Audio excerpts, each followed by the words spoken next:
chapter 1, verse 1 up to verse 10, mga kapatid. At salitan po tayo sa pagbabasa po ng mga salita ng Diyos. Sa King James Version po tayo, sa wikang Banyaga po. Now, verse 1, Paul and Silvanus and Timotheus unto the church of the Thessalonians, which is in God the Father, and in the Lord Jesus Christ. Grace be unto you, and peace from God our Father, and the Lord Jesus Christ. We give thanks to God always for you all, making mention of you in our prayers. Verse 3, remembering without ceasing your work of faith, and labor of love, and patience of hope in our Lord Jesus Christ, in the sight of God and our Father. Knowing, brethren, beloved, your election of God.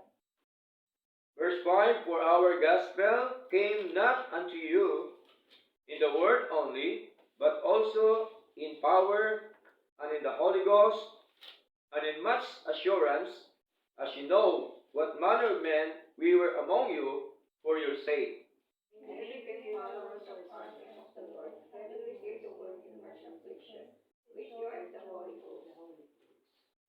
Verse 7, so that ye were ensamples to all that believe in Macedonia and Achaia.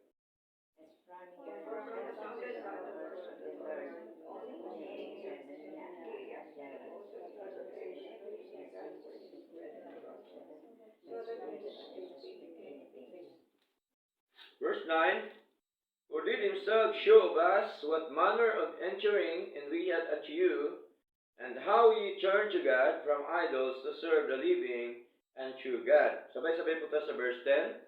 And who waits for his Son from heaven, whom he raised from the dead, even Jesus, which delivered us from the wrath to come. Purihin po Panginoon sa pagkabasa ng kanyang buhay at banal na salita. Tayong lahat